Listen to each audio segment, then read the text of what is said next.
Disculpe un segundo, que tengo un video que lo acabo de...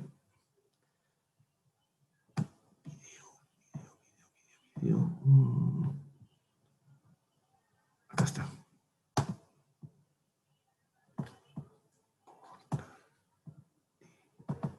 Disculpe un segundo, lo pongo acá donde está la clase y lo abrimos el video. Yo lo he preparado especialmente para ustedes el día de hoy. Acá está. Vamos a ver entonces ahora el siguiente tema, es la extracción de cuerpos extraños, pero dentro del seno maxilar.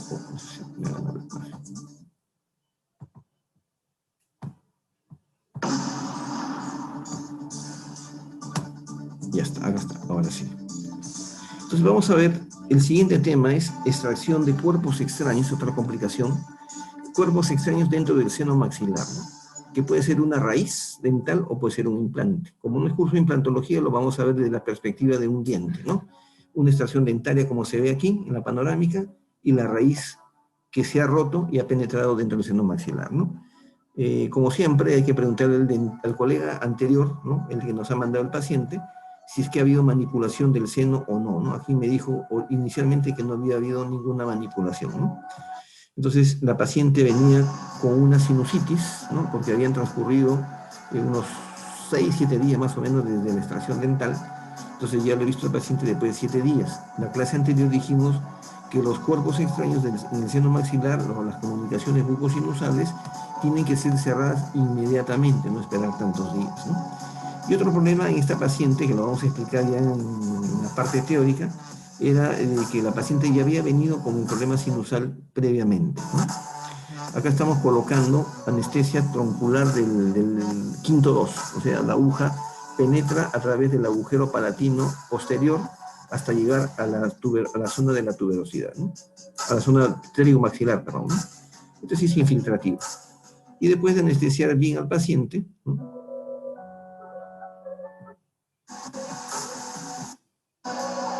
Vamos a la incisión de Calwin-Luke, ¿no?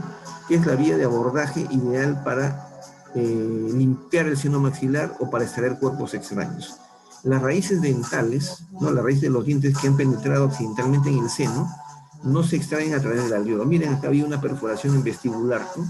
No era cierto lo que me dijo su doctor, que él no había manipulado absolutamente nada. Él ya había manipulado, había intentado hacer la extracción del resto dentario a través del alveolo y extendiendo la cavidad hacia más apical, pero eso nunca lo deben hacer, ¿no? Eso tienen que hacer las cosas correctas y hacer la perforación más adelante. Esta es la punta del piezoeléctrico. Lo que voy a hacer aquí es agrandar un poco la cavidad, ¿no? En lo posible no utilizo la fresa, utilizo el piezoeléctrico porque se produce menos inflamación, ¿cómo se llama? Menos calentamiento del hueso, ¿no? Porque no es un instrumento rotatorio. Entonces estoy agrandando la cavidad porque quiero tener buena visibilidad para ubicar dónde está el cuerpo extraño, ¿no? Entonces estoy retirando el hueso, estoy agrandando la cavidad porque la visibilidad realmente es bastante pobre en esa zona, ¿no? Y el problema es que el doctor anterior ya había metido la mano y me había hecho una cavidad muy posterior, ¿no? Eso no ayuda en la cirugía, ¿no? Simplemente estoy redondeando la cavidad. Ojo, estoy haciendo osteotomía con un motor piezoeléctrico, es decir, con el ultrasonido quirúrgico, ¿no? Tiene facilidad para llegar a zonas inaccesibles, ¿no? O poco accesibles. Y vamos viendo que en el seno maxilar hay un moco, ¿no? La mucosa sinusal tiene aspecto gelatinoso, ¿no? Entonces vamos lavando, secando, lavando, limpiando, hasta que finalmente en una de esas vamos encontrando, ahí está, vamos encontrando la raíz dentro del seno maxilar, ¿no? Bueno, lo que salió fue moco, ¿no? Vamos limpiando hasta ver bien, y ya ahí está el dientecito, ¿no? Ahí está el diente. Ahí está el remanente radicular. El remanente del cuerpo extraño, que está libre dentro del seno maxilar, tiene que ser extirpado necesariamente, ¿no? si la raíz hubiese quedado en el piso del seno maxilar y no hubiese el antecedente previo de una infección sinusal, entonces el cuerpo extraño, el diente, podría quedar en el piso del seno maxilar e incluso se anquilosa al piso del seno maxilar, ¿no? Pero cuando el cuerpo extraño está dando vueltas ahí, la cantidad de pus que está saliendo, ¿no? Cuando el cuerpo extraño está libre en la cavidad, va a producir tarde o temprano una infección sinusal, ¿no? Igual que un implante, ¿no? Un implante también puede producir una infección sinusal si el implante queda libre dentro de la cavidad, ¿no? Luego el suturado hermético con hilo absorbible, y en este caso el problema no era una comunicación bucosinusal, el problema era el cuerpo extraño dentro del seno maxilar, ¿no? Ahí está la raíz, y posteriormente viene la medicación antibiótica, ¿no?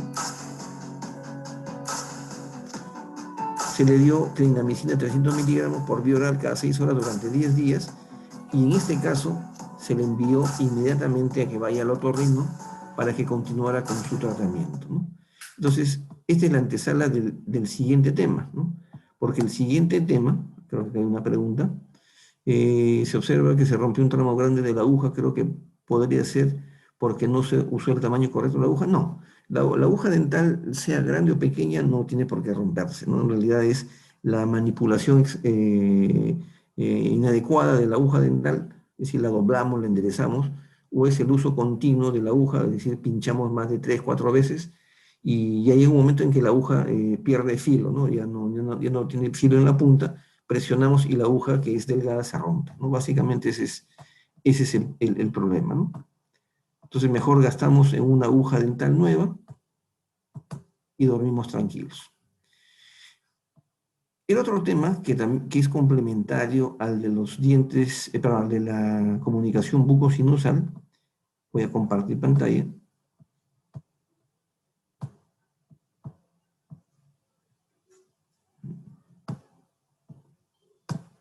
Acá está. Es la penetración accidental de cuerpos extraños dentro del seno maxilar, ¿no? Entonces, ya dentro del seno maxilar.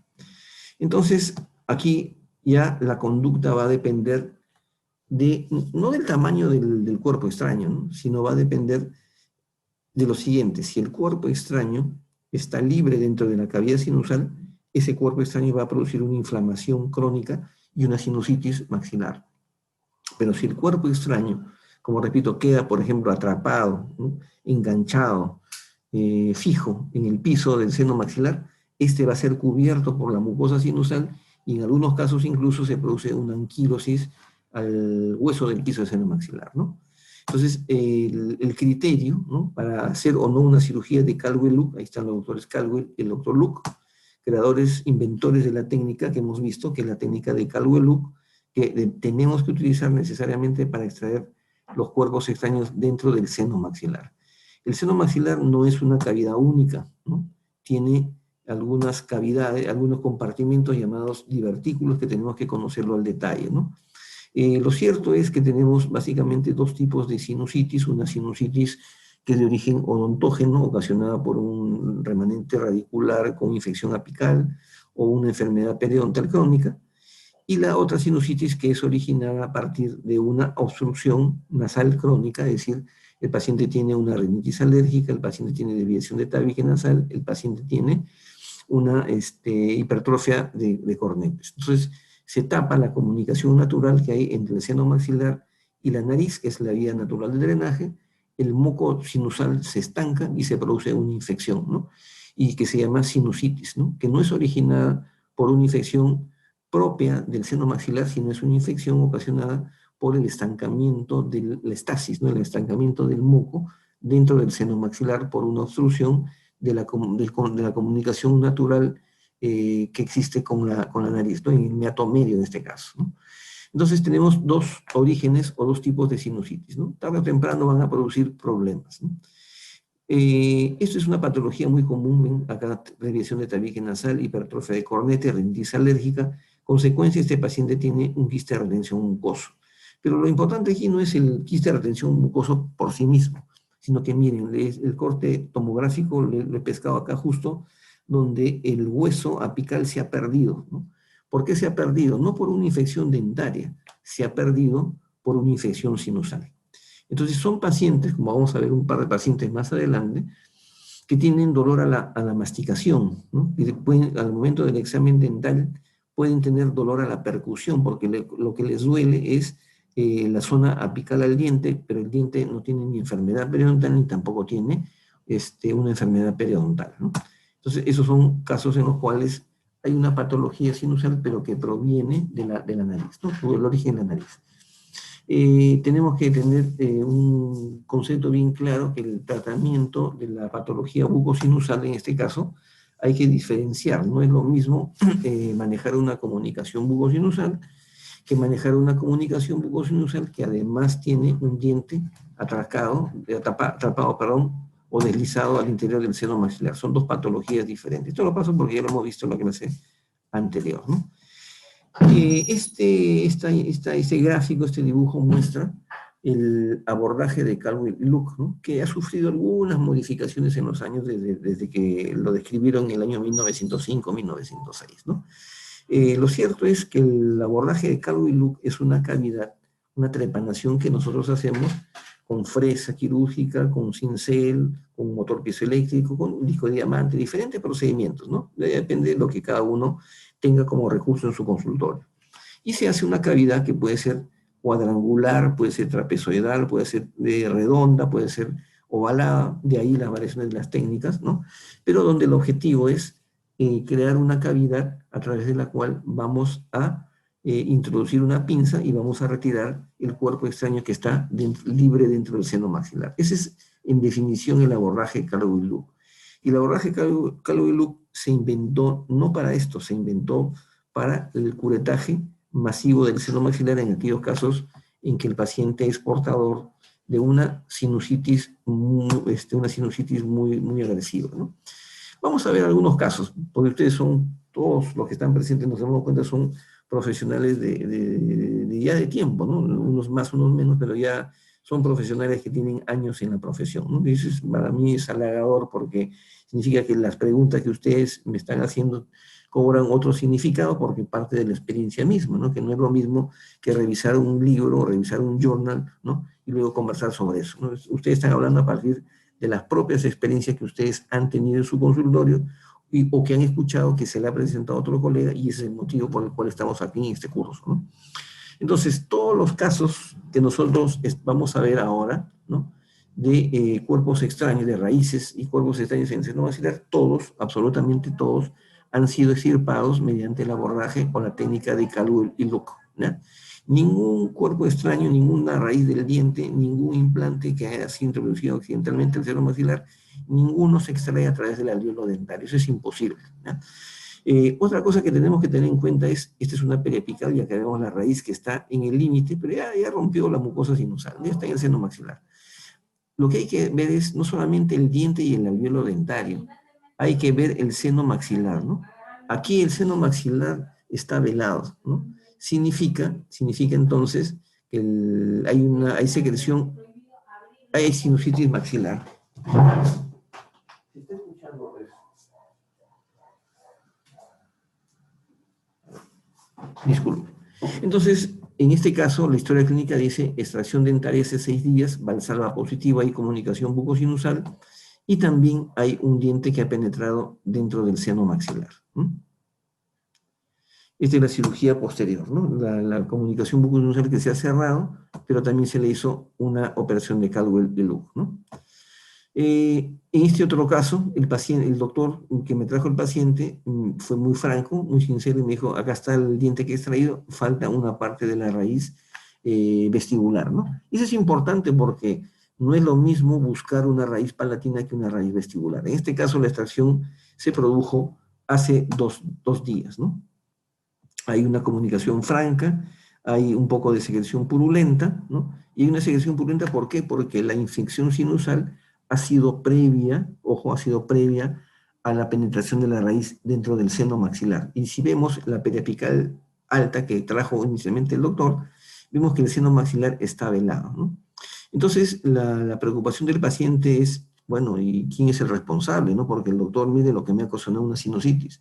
No, acá lo que ha ocurrido es que la sinusitis ha sido previa a la penetración de la raíz. Pero ustedes creen que el paciente le va a creer, ¿no? Porque si hubiese sido el caso, antes de la extracción el doctor ha debido explicarle, mire, acá hay una sinusitis y el riesgo que se rompa, se produzca una comunicación bucosinusal es alto y que la raíz penetre en el seno es alto porque usted tiene sinusitis. Ah, eso es diferente. El doctor me advirtió que podía producirse ese problema, ¿no? Entonces, eso es importante. Aquí se le hizo el calvo de Luc para extraer la raíz y también un cierre plástico de la comunicación bucosinusal mediante un colgajo palatino que fue se le fue haciendo el seguimiento hasta que al cabo de 21 días, aproximadamente 20-21 días, la mucosa palatina termina de cicatrizar por completo. Este es otro paciente, ¿no? Aquí hace 4 días le han hecho la extracción dental, y si ven ustedes con su ojo de lince, aquí está la raíz, acá hay una raíz, y acá hay otra raíz larga, que está con el lado, están con endodoncia. Esta es la raíz palatina, y esta es una de las raíces vestibulares. Prácticamente las 2/3 partes del diente han sido introducidas accidentalmente dentro del seno maxilar, ¿no? Entonces la comunicación bucosinusal es bastante grande, ¿no? Y lo que le dije la vez anterior, jamás hagan el abordaje, o sea, no extraigan el diente a través del alvéolo dentario, ¿no? Hagan el abordaje anterior de calvo y Luc, ¿no? Y además cierren la comunicación bucosinusal que está atrás. Después de ahí hice lavado, ¿no? Con cloruro de sodio, lo pueden hacer con clorexidina, lo pueden hacer con iodopovidona diluida también, ¿no? Hay que curetear el alvéolo dentario, hay que retirar todo el tejido inflamatorio crónico que hay, tanto en el alvéolo como en el piso del seno maxilar, ¿no? Lo que sí, no hay que introducir un instrumento demasiado grueso, demasiado grande, porque va a aumentar el tamaño de la comunicación a través del alvéolo, ¿no? Y una vez que se ha hecho eso, está todo completamente limpio, se hace el colgajo palatino para hacer el cierre plástico de la comunicación bucosinusal. Acá está, ¿no? Y arriba vemos el diente que ha sido extraído. Vemos que el diente, las 2/3 partes del diente, fueron introducidas accidentalmente, por esto nadie lo hace a propósito. Son cosas que a todos, a cualquiera de nosotros nos puede pasar, ¿no? En todo caso, la diferencia está en que ustedes sí van a saberlo solucionar, ¿no? Y eso es importante. No se olviden lo que dijimos en la primera clase. Diagnóstico oportuno, tratamiento oportuno. Todo lo demás ya es seguimiento. No se olviden también un detalle. Si al paciente le hicieron prueba de Valsalva como diagnóstico, no se le vaya a ocurrir hacerle la prueba de Valsalva durante los 21 días que tarda en cerrar la cavidad, ¿no? Si es posible que esté 2 meses sin hacerle prueba de Valsalva, porque si no se va a abrir nuevamente la comunicación. No se olviden que solamente es un cierre plástico, es decir, un cierre con tejido blando. Este es otro paciente, ¿no? Un remanente radicular, producto de una extracción dentaria hace 3 días. ¿Por qué es importante saber si es Valsalva positivo o negativo? Porque puede darse el caso que ya han pasado muchos días y la comunicación bucosinusal se cerró y solamente hay que hacer un abordaje vestibular. No siempre se hacen los 2 abordajes a la vez, ¿no? Salvo que que el problema haya ocurrido pocos días antes, ¿no? Este es otro paciente donde vemos aquí en la panorámica la raíz, ¿no? Este es el alvéolo dentario, pero yo no he buscado la raíz a través del alvéolo dentario. Ha sido una operación de calvo y Luc, ¿no? Y después del abordaje de calvo y Luc por vestibular, ¿no? Ahí se ven los puntos hacia el lado vestibular, se ha hecho inmediatamente en la misma sesión, en la misma cirugía, el colgajo rotatorio del paladar, que en este caso hubo una complicación porque hubo una necrosis en la zona palatina, ¿no? Es una complicación menor. Este es otro paciente, miren que ha pasado ya 10 días, ya la herida en la boca se está cerrando, pero continúa apareciendo aquí un tejido inflamatorio rojo, rojizo, ¿no? En forma a veces de coliflor, ¿no? A veces solamente rojizo, alrededor del cual se ve restos de pus, es decir, está descendiendo pus. No hay que tampoco ser muy esperanzador, ¿no? Con el paciente, ¿no? Es decir, decirle al paciente que no va a pasar nada y que simplemente la herida va a cerrar. Eso sucede cuando la comunicación bucosinusal es pequeña, ¿no? Esta es la tomografía del paciente, ¿no? Donde se ve que el seno maxilar está velado, ¿no? Y la comunicación bucosinusal es grandaza. Y otro detalle más, el remanente radicular no está libre dentro de la cavidad sinusal, ¿no? Eso es importante. Es una indicación para extraer el diente. Y cuando se hace la cirugía, cuando le hice la cirugía para extraer el diente, toda la mucosa sinusal apareció en el aspecto de una gelatina. ¿Qué significa esto? Que el paciente era portador de una sinusitis maxilar de origen nasal que había tenido antes de la extracción dentaria, pero que no había sido diagnosticado por el dentista antes de la extracción de la pieza dentaria, ¿no? Aquí también hubo una manipulación previa, ¿no? No manipulen, ¿no? Si ustedes toman la solución del problema, no lo manipulen, pero si ustedes están en capacidad de hacerlo, manipúlenlo, pero busquen, hagan una trepanación más adelante, ¿no? Acá había un problema porque la comunicación era muy grande. Este es un caso que vino de la ciudad de Chiclayo, ¿no? Hace 2 meses que le han hecho la extracción dental. Esta es la radiografía panorámica inicial. Acá se ve una puntita, este es el ápice, ¿no? Era prácticamente toda la raíz del segundo premolar superior, ¿no? Y uno de los, creo, errores, ¿no?, que cometió el doctor aquí fue, como ustedes ven, colocarle un cemento quirúrgico en el alveolo. No hay que colocar ningún cemento, hay que hacer el cierre plástico de la cavidad. Entonces el doctor lo fue dilatando el problema, ¿no? Y le dijo, ya va a cerrar, ya va a cerrar, ya va a cerrar, y no te va a pasar nada en el seno maxilar. Miren dónde está la raíz, está en el ápice de la segunda premolar, ¿no? Eso fue en el mes de mayo, ¿ven? Acá está el mes de mayo, acá está el diente. En el mes de junio, perdón, miren, la raíz está acá.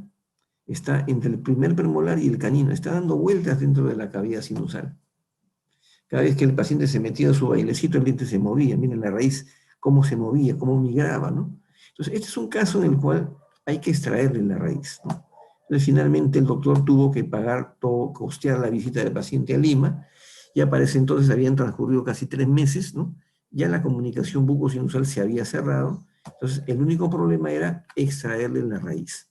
Esa es la cirugía que se le hizo con abordaje Calvo-Eluc, y a través de esta pequeña ventana se pudo extraer el resto radicular, ¿no? Después se suturó encima, está la raíz, grande, prácticamente toda la raíz, y después se hizo el lavado de la cavidad, el cierre plástico, y se terminó el problema, ¿no? Ahí terminó todo. Entonces, es una raíz que ha estado migrando, ¿no? En otros casos, vamos a ver dientes dentro del seno maxilar, pero que son hallazgos radiográficos. Han pasado años y nunca hubo problema, ¿no? Esto lo paso rápido, es un trabajo de investigación del doctor Waldo Sánchez, en ese entonces bachiller de odontología, ¿no? Yo fui su asesor de tesis y el trabajo consistió en cortar un fragmento del diente de los conejos y luego, bajo anestesia general, colocarle el fragmento de diente dentro del seno maxilar del conejito, ¿no? Después sacrificar a los animales y ver qué ha pasado con los remanentes radiculares, ¿no? En la mayoría de casos ocurrió lo que se ve en el lado derecho, una inflamación crónica, un encapsulamiento del remanente radicular, y en pocos casos, 2 casos específicamente, hubo una anquilosis, ¿no?, del diente a las paredes del seno maxilar. Entonces, la pregunta que nos hacíamos, ese es un trabajo del año 1997, ¿no? La pregunta que nos hacíamos, ¿y cuándo ocurre, ¿no?, cuándo ocurre una anquilosis? O cuando ocurre que la mucosa sinusal cubra el diente y no pasa absolutamente nada, y cuando el remanente radicular, ¿no?, ocasiona una inflamación crónica, o a veces una infección, una sinusitis maxilar, ¿no? El tiempo nos dio la respuesta. Aquellos dientes que quedan libres en la cavidad bucal van a ocasionar problemas infecciosos y sintomatología en el paciente, o aquellos casos en los cuales haya existido una infección previa en el seno maxilar. Son complicaciones, estamos hablando de puras complicaciones. Pero en aquellos casos, como vemos en los 3, ¿no?, son 3 pacientes diferentes, arriba a la izquierda un premolar, arriba a la derecha una raíz pequeña, parecería ser una raíz vestibular de una primera molar, y acá el de abajo es un paciente de 84 años que hace 13 años le hicieron la extracción del diente y él jamás se enteró que le habían dejado una raíz en el seno, ¿no? Entonces todo eso ocurre porque las raíces han quedado en el piso senomaxilar y anteriormente no ha habido antecedente de infección sinusal, ¿no? Esta es una señora que viene de Posuso, ¿no?, que vino ya con sintomatología dolorosa, ¿no?, vino con drenaje de pus, ¿no?, y cometieron el error de colocarle un cemento quirúrgico, me acuerdo, ¿no? Yo se lo tuve que retirar para pedirle que le tomaran nuevamente la panorámica. Lo que se ve aquí es una raíz, acá se ve la raíz dentro del seno maxilar, y se ve también que el seno maxilar está totalmente velado. Yo no sé si la sinusitis fue primero que la comunicación bucosinusal. Eso sí, en este caso yo no lo puedo afirmar. Lo cierto es que esta paciente, si vemos en la tomografía media, este corte coronal, vemos que tiene una gran hipertrofia de los cornetes y tiene una rinitis alérgica. Entonces, podría decirse, ¿no?, que la sinusitis que ha traído el paciente podría ser sido previa a la penetración de la raíz. Acá vemos el diente que está en el piso del seno maxilar, pero hay un engrosamiento de la mucosa sinusal, aquí ya hay una sinusitis, ¿no? Se le hizo un abordaje vestibular, ¿no?, y se hizo la extracción del remanente a través de la operación de Calgo y Luc. Como vuelvo a repetir, todos estos pacientes han sido operados mediante la técnica de Calgo y Luc, y además, si hubo comunicación bucosinusal, inmediatamente se hizo también el cierre de la comunicación bucosinusal, ¿no? Este es un cono de gutapercha en una paciente de 83, 84 años, me acuerdo, una viejita, tercera molar superior, y había habido una penetración de un cono de gutapercha que le producía un dolor a la palpación en el ápice o por encima del ápice del diente afectado, ¿no? Me la mandaron inicialmente para hacerle una apicectomía, pero en realidad el cono de gutapercha no estaba en el ápice, sino estaba, como se ve acá, dentro del seno maxilar, ¿no? Acá se ve arriba a la derecha más claro. Tuve que hacer una perforación, no fue un Galgo-Luc, ¿no?, en la zona mesial de la raíz, y ahí nomás es porque el objetivo aquí era extraer el cono de gutapercha, que no era tan pequeño como parecía ser en la radiografía, ¿no? Este es otro paciente que también tenía un dolor a la presión y a la palpación y a la masticación en la ápice, era porque había ocurrido una doble sobreobturación, ¿no? Acá vemos un premolar también con sobreobturación. En el curso de apicectomía hemos visto bastante estos casos, ¿no? Acá vemos otro caso en el cual la raíz palatina ha sido perforada por un cono de gutapercha y el cono ha quedado literalmente dentro del seno maxilar, ¿no? Vamos, ya está silenciado. Están resonando un pequeño, creo. Bueno, entonces se hizo la extracción del diente sin mayor problema, no hubo consecuencias posteriores, ¿no? Acá vemos un varón de 16 años, ¿no? Tiene 16 años, y ha ocurrido un accidente. Arriba la radiografía inicial. Durante la cirugía el diente desaparece, fue, si no me equivoco, un jovencito de 16 años, y desaparece porque el diente accidentalmente fue introducido dentro del seno maxilar. Como la periapical no es una técnica adecuada para ello, ¿no?, se le pidió, acá está, una panorámica, ¿no? Y la panorámica, a pesar de que no es la técnica indicada, muestra que los dos senos maxilares están velados, ¿no? Entonces aquí ha habido una sinusitis previa, pero en realidad la causa de la penetración de la raíz ha sido una mala maniobra, ¿no?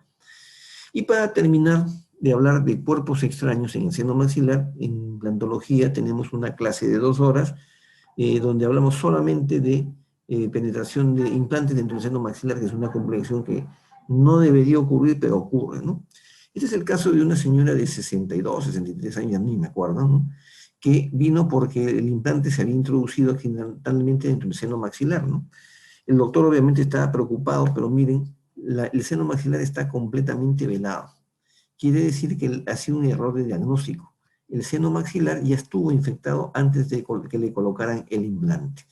Puso el implante, lógicamente arriba todo era una mantequilla, ¿no?, y de pronto seguramente ni habría hueso y el implante se fue adentro del seno. Esta es la cirugía que se le hizo a la paciente, ¿no?, bajo anestesia local siempre, mediante el abordaje de Calgo y Luc, ¿no?, una trepanación vestibular, y a través de esa trepanación se extrajo el cuerpo extraño, ¿no? La foto de abajo a la izquierda yo la pongo con franqueza, ¿no?, porque no siempre extraigo el implante o la raíz con la cureta o con la pinza.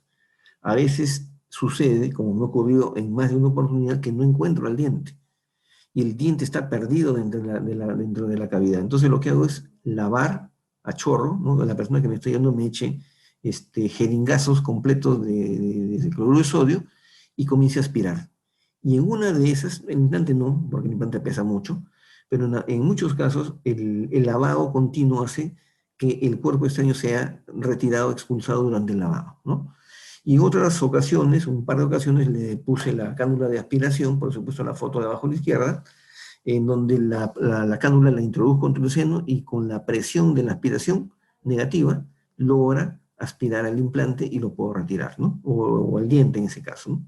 Entonces son formas que uno utiliza en la práctica para poder retirar el cuerpo extraño. No siempre es como se ve, como hemos visto en el video, ¿no? No siempre las cosas salen tan fácil. No voy a avanzar esto, pues es otra cosa. Este es otro caso en el cual también un error diagnóstico, un resto radicular que fue extraído, quisieron colocarle un implante post-extracción y simplemente no había hueso suficiente y el implante se fue directamente al seno maxilar. Es otro paciente que también, miren, ha habido un implante que ha sido colocado en una posición incorrecta, ¿no? La mitad del implante, o dos terceras partes del implante ya estaban dentro del seno, ya existía un antecedente sinusal, ¿no? No hubo un buen diagnóstico, y finalmente el implante quedó dentro del seno maxilar, ¿no? El asunto es que este paciente que se complicó por muchas razones, yo lo conocí ya con el implante dentro del seno maxilar, hice un replanteamiento total del tratamiento, del esquema de manejo con implantes, y después de casi un año terminé de hacer la prótesis, ¿no? Y hice el paciente con su prótesis. Entonces, Francisco se quedó para toda la vida con su implante en esta posición. Ya ni lo busqué, ¿no?